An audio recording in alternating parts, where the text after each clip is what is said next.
오늘은 이 구약 시대에서 이스라엘에 대한 하나님의 그 계획을 좀 살펴보고자 합니다. 오늘날 또 교회 시대를 살아가고 있는 오늘 우리에게 그 구약 시대의 이스라엘의 모습을 바라보면서 우리와의 관계를 통해서 그 가운데서 성도된 우리 또 교회된 우리에게 하나님께서 요구하시는 것은 무엇인지를 생각해 보는 시간 가졌으면 좋겠습니다. 소망하는 것은 오늘 이 말씀 속에서 하나님의 일하심이 발견되어지길 소망하고 하나님의 일하심 속에서 하나님께서 말씀하여 주시는 그 말씀 속에서 우리의 방향이 우리가 교정되어지는 은혜가 있기를 예수 그리스도의 이름으로 축복합니다. 성경은 하나님의 구원 이야기이죠. 하나님의 구원 이야기라는 그 테이블 안에서 이스라엘의 등장과 그 위치 그리고 사명에 대해 좀 잠시 살펴보도록 하겠습니다. 사람들은 근원적으로 사망 그리고 죽음에 대한 두려움을 갖죠. 어떤 문화, 어떤 세대이든 간에 가장 인간에게 근본적인 두려움은 죽음의 문제입니다. 일반 학자들은 인간들이 이 죽음의 공포를 벗어나기 위해 여러 종교들을 만들어내었다라고 말하기도 합니다. 종교학자들이 이야기하는 것이죠. 종교의 기원은 결국 죽음의 공포에서 벗어나기 위한 인간의 부산물이라는 것이죠. 세상을 다 가졌다고 하는 중국의 진시황도 늙어가는 자신을 보며 노년에는 불로 장생을 꿈꾸며 불로초를 찾게 했다라는 이야기 우리 너무나도 잘 아실 것입니다. 엄청난 노력을 했다라고 하죠. 그러나 우리는 알죠. 그런 인간의 노력이 소용없다는 것. 이 죽음의 문제는 아무리 노력한다 해도 해결할 수 없다라는 것을 너무나도 잘 알고 있습니다. 그럼 성경은 이 부분, 이 죽음의 문제를 어떻게 증거하고 있을까요? 성경은 첫사람 아담의 타락으로 인해 모든 인류가 죄 아래에 놓였다라고 말씀하십니다. 인정하든 부정하든 간에 상관없이 모든 인류가 죄인으로 태어나게 되었다라는 것이죠. 그리고 이것이 치명적인 것은 죄의 싹은 사망이기 때문입니다. 즉 인간은 죄 때문에 죽는다라는 것이죠. 세상 사람들은 죽음의 문제를 생로병사, 늙고 병듦의 문제로 바라보고 있지만 성경은 이 죽음의 문제를 죄의 결과라고 증언하고 있다는 것입니다. 따라서 인간이 근본적으로 이 죽음의 문제를 해결하기 위해서는 죄의 문제를 해결해야 하는 것, 이것이 성경이 제시하고 있는 답이고 방법입니다. 문제는 죽음이 아니라 그 죽음을 발생시키는, 죽음을 이야기시키는 그 죄라는 것이라는 것이죠. 그래서 이 문제를 성경은 반드시 해결해야 된다고 말씀하고 있습니다. 이것은 우리가 이 문제를 해결한다고 해서 우리 육체적으로 죽지 않는다는 것을 의미하는 것은 아닙니다. 육체적으로 우리는 반드시 죽게 되어지지만 그 이후로 영원한 시간 속에서 영원한 삶 속에 들어간다는 것이 성경에서 말씀하고 있는 바이죠. 죄의 문제를 해결하지 못한 이들은 영원한 시간을 통해서 그 죽음의 지배를 받게 되는 것이고 죄의 문제를 해결한 사람들에게는 생명이 또 하나님의 은혜의 지배를 받는 시간이 되어진다는 것입니다. 이것이 은혜이죠. 그리고 이것이 구원이고 또 성도 우리들의 이야기가 되는지 믿습니다. 근데 이 죄의 문제는요, 우리 인간이 스스로 해결할 수 없다입니다. 우리는 그런 능력이 없죠. 달에 사람을 보내고 화성에 탐사선을 보내서 우리가 사진을 전송받고 있지만 그런 기술로 우리가 할 수 있는, 우리 인간들이 할 수 있는 것은 무엇입니까? 기가 막힌 전쟁 무기를 만들어내지 않습니까? 지금 뉴스에서 나오는 그런 무기들 보면 정말 예전에는 상상할 수도 없는 그런 무기들을 만들어내서 서로 죽이는 데에 사용하고 있습니다. 서로를 죽이는 무기를 만드는 데는 가공할 만한 능력이 우리 인간들에게는 있지만 정작 죽은 개미 새끼 한 마리 살려내지 못하는 인간의 죄된 능력이 바로 그 능력이라는 거예요. 우리가 가지고 있는 능력이라는 것입니다. 이 문제를 해결할 수 있는 것, 그것은 무엇이겠습니까? 인간의 능력일까요? 철학일까요? 과학일까요? 의학? 아니면 도덕일까요? 아니지 않습니까? 오직 이 문제를 해결하기 위한 방법은 성경이 증언하는 바 어린 양의 피, 예수 그리스도의 피인 줄 믿습니다. 우리 인간은 오직 어린 양의 피로 죄사함을 받는 것이다라는 것이죠. 예수 그리스도의 피로 이 죄 문제를 해결할 수밖에 없다라는 것입니다. 그리고 이것이 성경은 복음이다라고 말씀하고 있습니다. 구약 성경은 하나님께서 타락한 모든 인간들에게 이 사실을 또 이 복음을 알려주시기 위해 역사 속에서 한 인간을 불러주십니다. 그리고 그 사람을 통해 한 나라를 세우시죠. 구약 성경에서 말하고 있는 이 한 사람은 누구이고 그 한 사람을 통해서 세워지는 그 한 나라는 어디입니까? 바로 아브라함이고 그 한 사람은 아브라함이고 그 아브라함을 통해서 세우시는 나라가 바로 이 이스라엘입니다. 중동의 싸움 땅이라고 불리는 이 이스라엘입니다. 우리 출애굽기 19장 5절 말씀, 6절 말씀 다시 한번 읽어볼게요. 오늘 본문 말씀인데 다시 한번 읽어보도록 하겠습니다. 신들과 다 내게 속하나니 너희가 내게를 찾고 내 언약을 지키면 너희는 모든 민족 중에서 내 소리가 되겠고 너희가 내게 대하여 제사 상관하며 거룩한 백성이 되리라. 너는 이 말을 이스라엘 자손에게 전하지. 아멘. 자, 오늘 이 본문은 하나님께서 역사 속에서 공식적으로 이스라엘이라는 나라를 선택하시고 말씀해 주시는 내용입니다. 하나님의 강권적인 역사로 이스라엘이 출애굽하고 나서 한 50일쯤 지나서 시내산 앞에서 해주신 말씀이에요. 다 중요한 말씀이지만 이 말씀의 핵심은 하나님은 이스라엘을 자신의 나라로 선택해 주셨다는 것입니다. 세계 여러 민족들이 있지만 그 중에서 하나님은 이스라엘을 선택해 주시고 이스라엘이 하나님 앞에서 제사장 나라가 되었다라고 말씀하고 계십니다. 여기서 하나님이 선택하신 이스라엘이 제사장 나라가 되었다라는 것, 이것은 굉장히 큰 의미가 있는 것입니다. 출애굽 당시에 많은 나라와 민족들이 주변에도 있었죠. 그런데 하나님께서는 이스라엘만 선택하시고 제사장 나라라고 말씀하고 계십니다. 그리고 성경이 증언하는 바 죄사함과 구원의 비밀, 어린 양의 피로써 죄사함을 받는다는 그 구원의 비밀을 이 제사장 나라인 이스라엘에게만 계시해 주십니다. 이스라엘에게만 알려주십니다. 많고 많은 나라와 민족들이 있었음에도 불구하고 하나님께서는 죄의 문제를 해결하는 길을 제사장 나라인 이스라엘에게만 알려주셨다는 것이죠. 한 사람을 통한 한 나라에게만 알려주신 것입니다. 그렇다면 우리는 이런 생각을 한번 해볼 수 있을 것 같아요. 하나님께서는 죄사함의 은혜, 이 구원의 은혜를 이스라엘에게만 베푸시려고 하신 것이 아닐까라는 생각, 질문 해볼 수 있습니다. 다른 나라, 다른 민족은 다 필요 없고 오직 구원은 이스라엘에게만 주시기로 하신 것이 아닐까라는 생각을 해볼 수 있다는 것이죠. 여러분들은 어떻게 생각하십니까? 이스라엘은 지금도 자신들만이 선택된 민족이라고 생각하고 있습니다. 유대인들의 생각이죠. 다른 민족들은 그래서 전혀 중요하지 않습니다. 그래서 예수님 당시에도 유대인들이 이방인들을 대하는 태도를 보십시오. 부정한 짐승처럼 개와 돼지와 같이 취급을 해버립니다. 웃기지 않습니까? 로마의 지배를 받고 있으면서도 이방인 다른 민족을 업신여기고 있는 것입니다. 이런 그들의 시각은 지금도 별반 다름없습니다. 근데 여기서 우리가 생각해 보아야 할 것은 과연 제사장, 지금 제사장 나라로 불러주셨는데 그 제사장이 무엇하는 사람이냐라는 거예요. 제사장은 하나님과 사람 사이에서 중재하는 역할, 그 신분을 가지고 있는 사람입니다. 무엇으로 그럴까요? 짐승의 제사를 통해서 하나님의 죄에 대한 진노하심을 누그러뜨리고 사람들에게는 하나님의 죄 용서를 선포하는 역할을 하는 것이 바로 제사장의 사명이었습니다. 이게 제사장의 가장 큰 사명이죠. 하나님을 섬기면서 사람들을 하나님과 화해시키는 것이 제사장의 사명입니다. 그러면 왜 하나님께서는 이 제사장을 통해서만 제사를 받으셨을까? 계속해서 말씀드리고 있는 것 있죠. 불의한 인간이 하나님께 갈 수 있지 않기 때문입니다. 그래서 공식적으로 하나님께서는 자신이 선택한 제사장이라는 그 독특한 직분자들을 통해서 그들이 드리는 제사를 통해서만 사람들을 만나주시고 죄 용서를 해주셨다는 것입니다. 따라서 제사장의 가장 큰 사명은 제사를 통해 사람들과 하나님을 화해시키는 역할이었다는 것이죠. 그러기에 제사장은 사람들 없이 따로 존재할 수 없는 거예요. 사람들이 있으니 제사장이 존재할 수 있다는 것입니다. 사람들이 있으니 그들을 대표해서 하나님 앞에 나아가는 것입니다. 그리고 그들을 하나님께 화해시키고 있다는 것이죠. 사람들이 있으니 그들을 대표해서 하나님께 나가고 화해시키는 것입니다. 이것이 하나님이 제사장을 선택하신 목적이고 이유가 됩니다.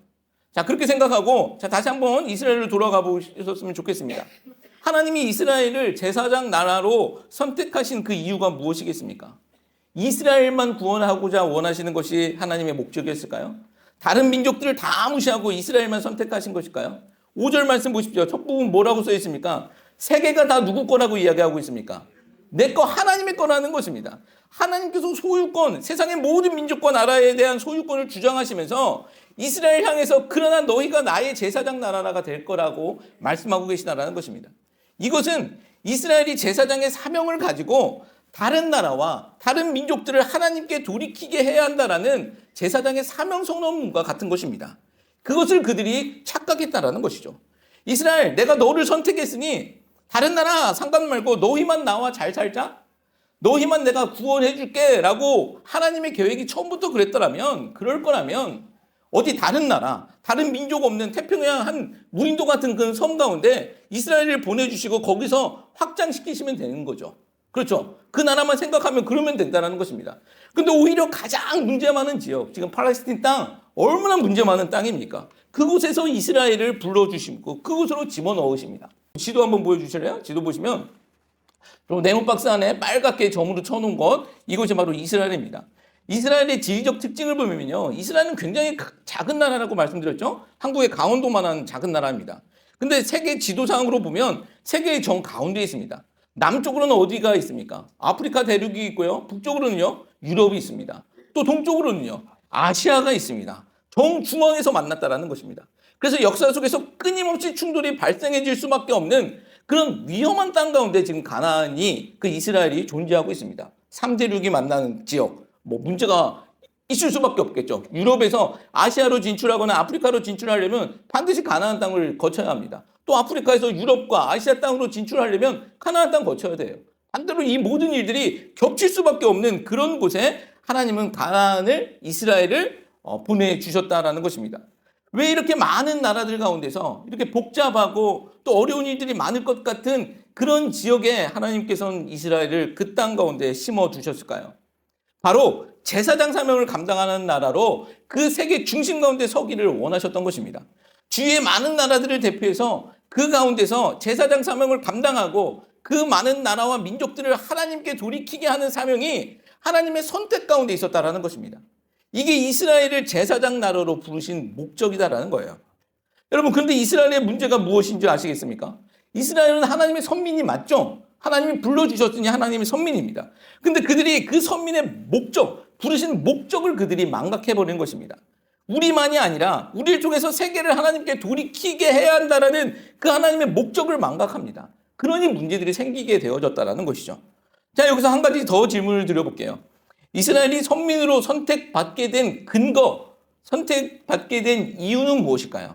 이스라엘이 잘나서일까요? 아니죠. 성경은 정확하게 얘기하고 있습니다. 이스라엘이 잘나서가 아닙니다. 철저하고 유일한 근거는요, 한 사람, 그 아브라함 때문입니다. 하나님께서 아브라함에게 하신 언약, 그 아브라함에게 하신 언약을 하나님이 지켜주신 거예요. 그 결과로 이스라엘이 선택받은 것 뿐입니다. 하나님이 아브라함을 갈대아 우르 땅에서 부르시고 그에게 하신 언약을 하나님이 지키셨기에 이스라엘이 제사장 나라로 선택받게 되었다는 것입니다. 이 부분을 창세기 12장 3절 하반부에서는 이렇게 기록하고 있는데 하나님께서 아브라함을 부르시고 하신 말씀이에요. 한번 같이 읽어봅니다. 예, 아멘. 자, 하나님께서 아브라함을 부르시고 지금 첫 번째로 하신 언약이에요. 후에 땅과 민족에 대해서 이야기를 하고 있지만 첫 번째로 부르셔서 하나님께서 아브라함에게 하신 언약은 이 내용입니다. 아브라함을 부르신 목적이 나오는데 그게 무엇입니까? 너를 통해서 모든 민족이 무엇을 얻겠다? 복을 얻겠다라는 거예요. 하나님은 아브라함을 통해서 복의 통로로 사용해 주시겠다라는 것입니다. 그리고 이 언약은 아브라함의 후손인 이스라엘 통해서 이루어지고 있다는 거예요. 이것이 아브라함의 복입니다. 아브라함의 복을 이 개인적인 복으로만 생각하면 큰 착각이 되어질 수밖에 없어요. 하나님께서 선택하시고 그 선택을 통해 다른 나라 모든 민족 가운데 제사장 나라로 세우시고자 하는 것이 하나님께서 아브라함에게 주신 복입니다. 자, 이스라엘 역시 복의 통로로 하나님께서 불러주신 것입니다. 여기서 복은 무엇일까요? 우리가 잘 먹고 잘 사는 것, 그게 복일까요? 하나님께서 말씀하신 그게 복일까요? 우리 아니지 않다라는 거, 아니다라는 거 잘 알지 않습니까? 우리 에베소서 말씀, 하늘의 그 신령한 복, 하늘나라에 속한 신령한 복이 무엇입니까? 하나님의 자녀가 되는 선택의 복이다라고 말씀드렸죠. 예수 그리스도를 통해 하나님 나라 백성이 되는 것, 우리는 그래서 복받은 자라고 말씀드렸잖아요. 이미 우리가 하나님의 신령한 복을 받은 사람들이라는 거예요. 여러분, 그 사실을 잊지 마시기 바랍니다. 이스라엘에게 이 복의 통로가 된다는 것의 구체적인 방법이 바로 하나님의 그 구체적인 방법이 바로 제사장 나라가 되는 거예요. 복의 통로, 여러 민족과 나라 가운데 중심에 세워놓으시고 하나님께서 그들에게 복의 통로가 되게 하시는 그 구체적인 방법이 제사장 나라가 되는 것이라는 것입니다. 하나님의 복의 통로가 되는 방법이었습니다. 너희가 제사장이 되어 다른 민족들에게 하나님의 복을, 그 하나님의 자녀가 되는 그 신령한 복을 전하라는 것입니다. 그 통로 역할을 하라는 것이죠. 이게 아브라함을 부르신, 또 이스라엘을 부르신 하나님의 계획이었습니다. 그런데 여러분, 이 복의 통로가 되는 것을, 이 제사장 나라가 되는 것을 이스라엘이 감당을 했습니까? 우리 성경 쭉 보시면 아시지 않습니까? 이스라엘이 감당을 했나요? 못했죠? 못했습니다. 다른 나라 앞에서 제사장 나라는 고사하고 자기 하나 지켜내지 못하고 하나님 섬기지 못해서 가나안 땅에서 쫓겨난 것이 이스라엘의 역사입니다. 아담이 하나님이 주신 에덴 동산에서 하나님께 범죄하여 쫓겨난 것처럼 이스라엘도 하나님께서 준비하시고 그들에게 주신 가나안 땅에서 쫓겨나 버렸다라는 것입니다. 애굽의 노예에서 구원하신 이스라엘을 다시 바벨론의 노예로 만들어 버리신 것이죠. 그리고 하나님께서 다시 이 가나안 땅으로 그들을 불러주셨지만 그들의 신분은 여전히 제국의 노예들이었습니다. 그리스의 노예가 되었고 또 로마의 노예가 되었습니다. 근데 이때 하나님께서는 어떤 방법을 시행하십니까? 바로 이때 예수님을 보내주신다라는 겁니다. 그들이 다 실패하는 그 현장에서 예수님 보내주셨다는 것입니다. 그런데 잘 생각해보면 아담은요, 완전한 에덴 동산에서도 하나님께 불순종을 했습니다. 부족함이라는 것 전혀 없는 그 완전한 에덴 동산에서도 하나님께 주신 사명과 언약을 지켜내지 못한 것입니다. 하물며 가나안 땅에서 타락한 이스라엘이 하나님의 사명과 언약을 지켜내는 것이 가능했을까? 이것은 불가능한 것이었습니다. 풍족한 에덴 땅에서도 못 지켰는데 부족한 것도 많고 대적도 많고 또 죄로 타락한 인간들이 무슨 수로 그 언약과 사명을 감당할 수 있겠냐라는 거예요. 이것은 불가능한 일들이었습니다. 자, 그렇다면 여기서 우리는 또 이런 생각 한번 해볼 수 있을 것 같아요. 그러면 하나님께서 이스라엘이 그 제사장 사명을 못 지켰으니 그러니까 예수님 보내주신 것일까? 못 지켰으니 예수님 보내주실까? 플랜 A가 안 되니 플랜 B를 실행하신 것일까? 그것은 아니에요. 하나님의 마스터 플랜은 처음부터 예수님이셨습니다. 이것을 신약 성경을 받은 우리는 알 수 있죠. 성막이 예수님의 이야기고 제사가 예수님의 이야기라는 걸 우리는 알지 않습니까? 그리고 지난 부활주일 때 대제사장이 지성소에서 살아나오는 이야기가 바로 예수님의 부활 이야기라고 말씀드렸지 않습니까? 구약의 이야기는 다 예수님의 그림자이고 모형입니다. 누구의 그림자요? 예수 그리스도의 그림자이고 모형이다라는 것이죠. 예수님이 행하신 일들의 그림자였다라는 것입니다. 하나님의 마스터 플랜은 처음부터 예수님이셨다라는 거예요. 자, 그러면 구약의 이스라엘 백성들 우리는 어떻게 받아들여야 하는 것일까요? 그들의 이스라엘 백성들, 그 사명 감당하지 못한 이스라엘을 우리는 어떻게 생각해야 할까요? 쉽게 말하면 이렇게 생각하면 됩니다. 샘플로 그들을 생각하면 된다라는 것입니다. 반면 교사로 그들의 모습을 바라보면 된다라는 거예요. 우리는 저러면 안 되겠구나. 저게 인간의 본성이구나. 하나님 앞에서 배반하는 건 역시 인간들은 힘들구나. 이게 불가능하구나. 이스라엘이 멍청한 민족 아니었지 않습니까? 그들 얼마나 똑똑한 민족입니까? 혈통적으로는 가장 우수한 민족이 유대인들이라고 하지 않습니까? 그런데 그런 그들도 실패했어요. 그런 그들도 실패한 그 일들, 야, 이거 안 되는구나. 우리 사람으로는 안 되는구나. 이거 알라는 것입니다. 이거 알라는 것이죠. 근데 또 중요한 것은, 인간으로서 할 수 없으니 다 그러면 아무것도 하지 말고 손 놓고 살라? 그거 아니죠. 가장 중요한 거 있습니다. 인간은 못하니 누가 하신다? 하나님이 하신다라는 거예요. 하나님께서 예수님 보내주시고 예수님 통해서 그 일들을 해주신다. 이것 기억하면 된다라는 것입니다. 여기서 좀 생각해 볼 것은 오늘 제목처럼 부르심에는 목적이 있다는 사실을 우리는 망각하지 말아야 합니다. 그 목적을 잃은 열심은요, 만약에 그 목적이 있는데 그 목적을 잃은 열심이 있다면 그것만큼 위험한 거 없어요. 목적을 잃으면 차라리 열심도 잃어버리면 상관이 없는데 목적을 잃어버리고 열심만 있다면 그건 정말 위험한 것입니다. 이스라엘이 선민의 목적을 잃으니 다른 민족을 짐승처럼 여기는 것입니다. 지금의 이스라엘도 비슷하다고 말씀드렸죠. 구약시대의 이스라엘이나 지금의 이스라엘이나 그들에게 메시아 왕국, 그들이 말하고 있는 메시아 왕국, 우리가 이야기하고 있는 하나님의 나라, 그들이 이야기하고 있는 메시아 왕국은 엄밀히 말해서 이스라엘의 나라이고 유대인의 나라예요. 우리가 생각하는 하나님의 나라가 아니라 유대인의 나라고 이스라엘의 나라예요. 이스라엘을 중심으로 모든 세계 질서가 재편성될 거라고 그들은 믿고 있죠. 그날을 기다리고 있습니다. 자기들이 왕이 되어서 다른 민족을 지배할 것이라는 상상 가운데 빠져 있는 것입니다. 이게 유대인들이 착각하고 있는 메시아 왕국입니다. 그래서 유대교는 민족 종교가 될 수밖에 없습니다. 민족 종교로밖에 될 수 없습니다. 그들에게 다른 민족은 없는 거예요. 자기들이 왕이 되기 때문에, 왕이 돼야 되었기 때문에 다른 민족은 없습니다. 다른 사람들 다 죽어도 상관없어요. 왜요? 선민의 목적을 잃어버리고 선민만 남은 겁니다. 선민이라는 생각만 남아있기 때문에 이 복의 통로를 잃어버리고 복만 남은 거예요. 나만 복 받으면 된다. 이게 얼마나 위험한 것이겠습니까? 목적을 잃은 부르심의 민낯이에요. 여러분, 이거 우리도 그럴 수 있다는 것입니다. 이 전 세계적으로 테러를 일으키는 집단 중에 하나가 IS라는 집단이 있죠. 이들의 이름이 바로 그 IS라는 뜻이 이슬람 국가라는 뜻을 갖고 있습니다. 이들은 같은 이슬람인, 그 무슬림인, 이란에게도 테러를 하고, 러시아에게도 테러를 하고, 겁도 없는 그런 단체입니다. 이들은 이슬람 국가를 세우는 것이 목적이에요. 그것이 테러이든 전쟁이든 상관없이 뭐 얼마만큼 많은 사람들이 죽어나가든 상관없이 내 목적만 달성하면 된다는 거예요. 저는 사실 이스라엘이 생각하고 있는 예수님이 빠진 메시아 왕국 역시 IS가 건설을 하고자 하는 이슬람 국가하고 매우 비슷한 성격이라고 생각을 해요. 그럼 이것이 얼마나 위험하냐라는 거예요. 그렇잖아요.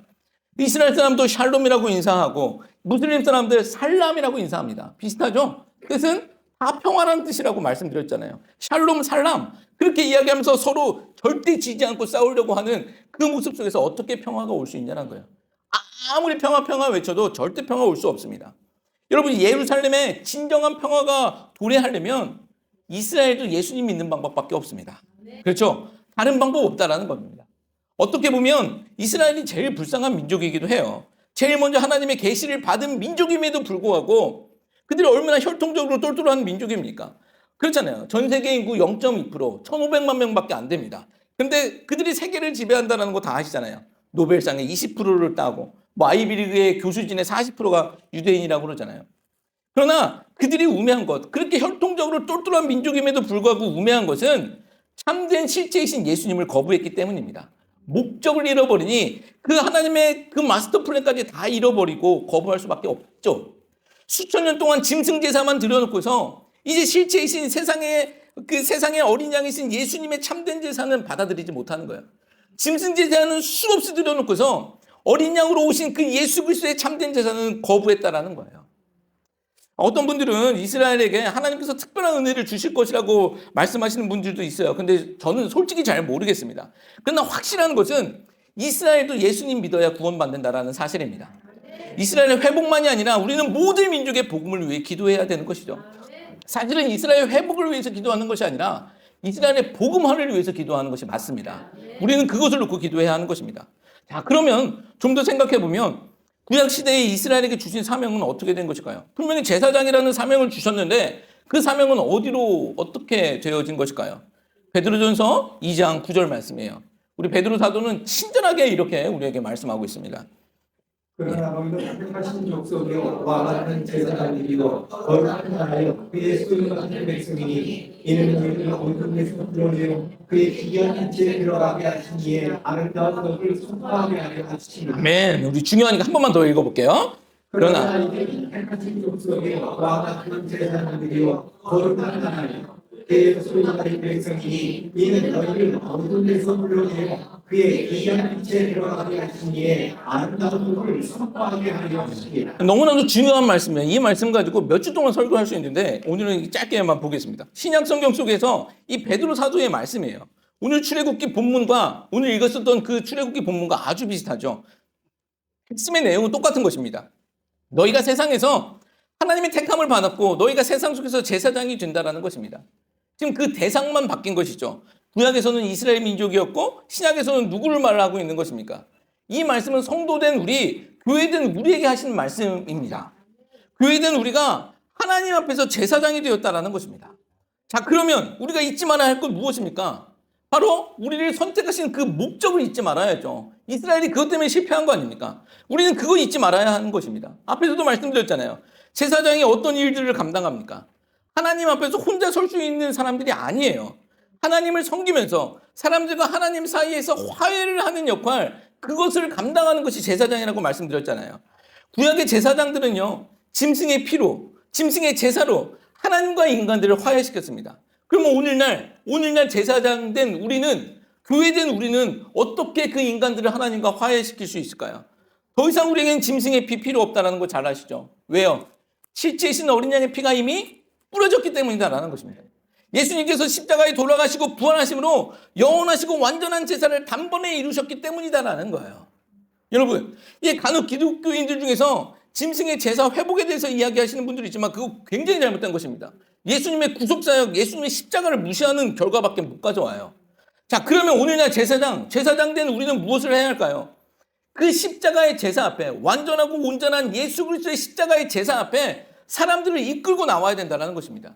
이것이 오늘날 우리 제사장 된 자들, 우리의 사명이다라는 거예요. 이것이 하나님이 제사장으로 우리를 불러주신 목적이 되어진다라는 것입니다. 어떤 분들은 나 하나 예수 잘 믿으면 됐지. 아유 귀찮게 왜 사람들을 불러? 라고 생각하시는 분들이 있을 수도 있어요. 여러분 그렇게 생각되어지면 우리가 구약의 이스라엘 백성도 되어지는 것이라는 것이죠. 선민만 남는 거예요. 하나님의 택함만 남는 거예요. 그 목적은 사라지고 택함만 남으면 그 민낯이 어떻게 된다고 말씀드렸잖아요. 부르심의 목적을 잃은 자가 되고 마는 것은 정말 힘들게 되어지는 거예요. 치졸한 모습을 보일 수밖에 없어요. 그렇게 빈약한 게 우리 그리스도인들 아니잖아요. 하나님이 우리를 제사장으로 부르신 목적과 계획은요, 우리를 복의 통로로 사용하고자 하신 줄 믿습니다. 우리를 통하여 제사장 된 우리를 통하여 하나님의 나라가 확장되기를 원하시고 계시다라는 것입니다. 하나님이 원하시는 방법은 똑같습니다. 구약 시대에서는 이스라엘을 통해서 하나님의 나라가 확장되기를 원하셨던 것이고, 신약 오늘날 교회 시대에서는 제사장 된 우리를 교회를 통해서 하나님의 나라가 확장되기를 원하시고 계시다라는 것입니다. 너만 복받고 끝나는 것이 아니라 우리를 통해서 하나님의 신령한 복이 믿지 아니하는 사람들에게 전달되기를 원하시고 계시다라는 것입니다.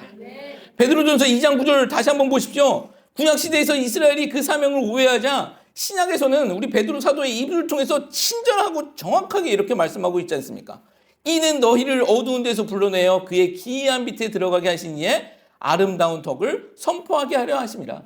너를 선택하시고 제사장으로 만든 그 이유가 무엇이냐는 거예요. 너희를 어두운 데서 불러내어 그의 기이한 빛에 들어가게 하신 이의 아름다운 그 하나님의 덕을 선포하게 하려 하십니다라는 그 목적에 대해서 정확히 말씀하고 있다는 것입니다. 여기서 선포하다, 엑상게로라는 이 뜻은요, 발표하다, 즉 선전하다, 광고하다라는 뜻을 갖고 있습니다. 이것은 나 혼자가 아닌 남에게 선전하라는 것이죠. 남에게 광고하라는 것입니다. 다른 사람에게 발표하라는 것입니다. 무엇을요? 그 기이한 덕, 기이한 빛 가운데 우리를 불러주신 하나님의 일하심을 선전하라는 것입니다. 그렇잖아요. 그걸 알리라는 거예요. 너희를 어두운 데서 불러내어 기이한 빛에 들어가긴 하나님이 하실 일을 알려주라는 것입니다. 여기서 기이하다라는 이 뜻도요, 이 뜻은 이제 원어로 보면 경이롭다라는 뜻을 갖고 있어요. 신약성경을 찾아보니 총 6번 등장하는 단어인데 모두 다 하나님과 예수님의 사역에 관련된 단어였습니다. 그 사역에 관련해서 이 기이하다, 경이롭다라는 단어를 썼습니다. 여기서 이 기이한 빛 무엇이겠습니까? 이 기이한 빛이 어디일까요? 무엇일까요? 성경이 그토록 이야기하고 있는 생명의 빛, 바로 예수 그리스도인 줄 믿습니다. 요한복음 1장 1절에서 5절까지 말씀은 이렇게 말씀하고 있습니다. 요한복음 1장 1절에서 5절까지의 말씀을 한번 같이 읽습니다.